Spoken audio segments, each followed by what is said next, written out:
Noves eines d'aprenentatge a l'abast de tot el món. A partir d'avui, els xiquets del Col·legi Madre Petra de Torrent podran explorar tot el potencial que ofereixen les noves tecnologies.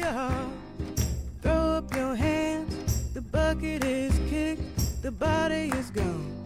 Dry your eyes and stand up. Com sorgeix la idea de col·laborar en esta iniciativa solidària? La idea sorgeix perquè de la situació. Així els xiquets no poden comprar llibres, perquè no tenen diners per llibres. Els xiquets tenen dificultats de llapis.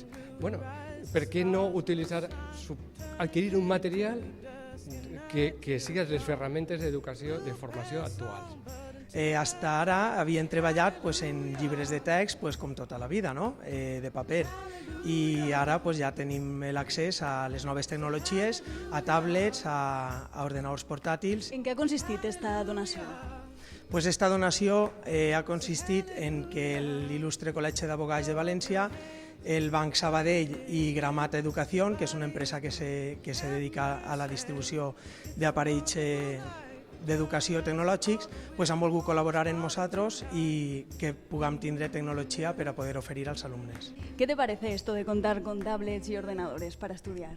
Muy bien, porque me parece más que no te agobias tanto a la hora de escribir y tal.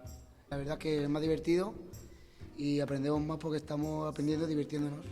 Estaba muy contento de tener estas cosas y así podemos hacer avanzando más cosas, ¿sabes? Estáis aquí súper concentrados, no sé si es porque está la cámara o qué, pero os veo muy concentrados. Más que con los libros, sí. Con esto muestro más interés. Así nos actualizamos más, aprendemos nuevas cosas que en los libros que tenemos no lo habíamos visto. Perquè les noves tecnologies són el futur i el present de l'educació. Jo penso que avui el que siga un analfabet, el que no sap utilitzar un ordenador, el que no sap manejar-se en internet, el que no sap utilitzar aquestes ferramentes, és un analfabeto funcional. Ho té molt difícil. Volem que tinguin les mateixes condicions, independentment de que siguem un col·legi pobre, independentment de que som d'una característica educativa singular, que puguen tindre les mateixes condicions i garanties d'estudi que qualsevol altra persona de dins de la comunitat valenciana. La finalitat, al cap i a la fi, és pal·liar aquestes desigualtats socials. Sí, que els més pobres tinguin les mateixes ferramentes que tenen els rics, si no els rics, els més rics o la gent de classe mitja. D'esta manera, els alumnes del Col·legi Madre Petra de Torrent li donen la benvinguda a l'era digital.